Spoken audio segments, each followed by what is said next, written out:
नमस्कार। कभी सोचा है कि फिजिक्स हमारी दुनिया को कैसे देखती है, कैसे समझती है?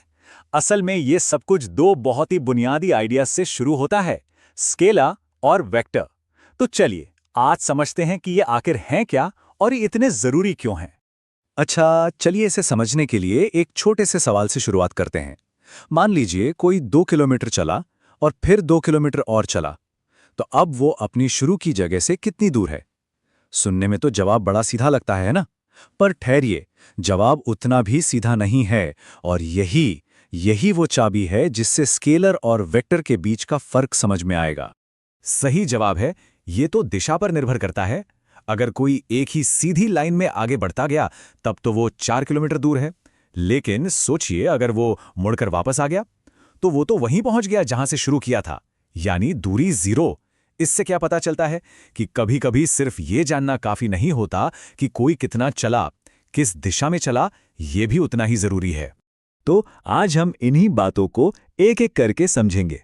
देखेंगे कि कैसे एक सवाल के दो जवाब हो सकते हैं, स्केलर और वेक्टर क्वांटिटीज क्या होती हैं, इनमें क्या फर्क है, हमारी असल जिंदगी में इनका क्या काम है, और आखिर में इससे एक कदम और आगे बढ़कर भी कुछ देखेंगे। तो शुरू करते हैं पहले हिस्से से, एक सवाल दो जवाब। तो ये स्केलर क्वांटिटी या अदिश राशि क्या चीज है? ये बहुत ही आसान है। ये एक ऐसी क्वांटिटी है जिसमें सिर्फ और सिर्फ मैग्नीट्यूड होता है, मतलब कितना, जैसे 2 किलोमीटर या 5 किलो। इसमें दिशा यानी डायरेक्शन का कोई लेना देना नहीं होता। और मजे की बात यह है कि स्केलर क्वांटिटीज तो हमारी रोज की जिंदगी में भरी पड़ी हैं। समय, तापमान, गाड़ी की स्पीड, ये सब स्केलर ही तो हैं, क्योंकि इनमें दिशा की कोई बात ही नहीं होती। अब आते हैं दूसरे हिस्से पर, वेक्टर क्वांटिटी यानी परिमाण और दिशा। अब बात करते हैं वेक्टर क्वांटिटी की। ये हमें पूरी तस्वीर दिखाती है।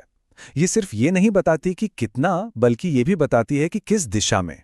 जैसे सिर्फ ये कहना कि कोई 5 किलोमीटर प्रति घंटे की रफ्तार से चल रहा है अधूरी बात है। हमें यह भी बताना होगा कि वो उत्तर में जा रहा है या पूरब में। वेक्टर्स के कुछ और उदाहरण देखिए। बल यानी फोर्स इसका एक बेहतरीन उदाहरण है। सोचिए, जब किसी चीज पर धक्का लगाया जाता है तो यह बहुत फर्क डालता है कि धक्का किस दिशा में लगाया जा रहा है। हमारा अगला सेक्शन है स्केलर बनाम वेक्टर। इस टेबल से सारे मुख्य अंतर एकदम साफ हो जाते हैं। एक तरफ हैं स्केलर जिनमें सिर्फ मैग्नीट्यूड होता है और उन्हें हम आम गणित से जोड़ सकते हैं। वहीं दूसरी ओर हैं वेक्टर्स जिनमें मैग्नीट्यूड भी है और डायरेक्शन भी, और इसी वजह से उन्हें जोड़ने के लिए कुछ खास नियमों की जरूरत पड़ती है। अब आते हैं असल जिंदगी के एप्लीकेशंस पर। यह कॉन्सेप्ट सिर्फ थियरी नहीं है, ये सच में हमारी दुनिया को चलाते हैं। सोचिए पायलट्स के बारे में। उन्हें वेक्टर्स का इस्तेमाल करना ही पड़ता है। उन्हें अपनी रफ्तार और हवा की रफ्तार दोनों को एक साथ मिलाना पड़ता है, और इसमें दोनों की दिशाएं भी शामिल होती हैं। तभी तो वो सही सलामत अपनी मंजिल तक पहुंच पाते हैं। इसी तरह इंजीनियर्स जब पुल या बड़ी बड़ी इमारतें डिजाइन करते हैं तो वो फोर्स वेक्टर्स का इस्तेमाल करते हैं। उन्हें पक्का करना होता है कि जो ढांचा वो बना रहे हैं वो हर दिशा से लगने वाले बल को झेल सके, चाहे वो गाड़ियों का वजन हो या तेज हवा। और हां, खेलों में भी वेक्टर्स बहुत अहम हैं। जब एक फुटबॉल प्लेयर गेंद को किक मारता है तो वो सिर्फ ये नहीं सोचता कि कितनी जोर से मारना है, बल्कि ये भी कि किस एंगल पर मारना है ताकि गोल हो जाए। ये एक वेक्टर है।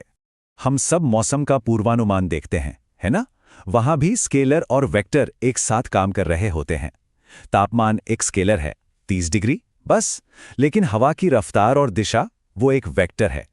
इन दोनों को मिलाकर ही मौसम वैज्ञानिक सटीक भविष्यवाणी कर पाते हैं। चलिए अब थोड़ा और आगे बढ़ते हैं। देखते हैं कि वेक्टर्स का इस्तेमाल और भी मुश्किल समस्याओं को सुलझाने के लिए कैसे किया जा सकता है।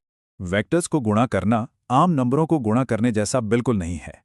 इसके दो खास तरीके होते हैं, और कमाल की बात यह है कि हर तरीके से एक अलग तरह का नतीजा मिलता है। एक होता है डॉट प्रोडक्ट, जो दो वेक्टर्स को लेकर एक स्केलर क्वांटिटी देता है, जैसे कि किया गया काम या वर्क। और दूसरा होता है क्रॉस प्रोडक्ट, जो दो वेक्टर्स को लेकर एक नया वेक्टर ही बना देता है, जैसे कि टॉक। तो आखिर में हम क्या कह सकते हैं? यही कि स्केलर और वेक्टर सिर्फ किताबों की बातें नहीं हैं। ये वो औजार हैं जो हमें अपनी दुनिया को न सिर्फ समझने में बल्कि उसे बनाने में भी मदद करते हैं। हवाई जहाज उड़ाने से लेकर बड़े बड़े पुल बनाने तक। तो अब जब स्केलर और वेक्टर के बारे में इतनी जानकारी हो गई है, जरा अपने आसपास की दुनिया को देखिए। क्या आप इन्हें काम करते हुए देखा जा सकता है? चाहे कोई खेल हो, मौसम हो या बस सड़क पर चलना हो, ये हर जगह है। इस पर सोचिएगा जरूर।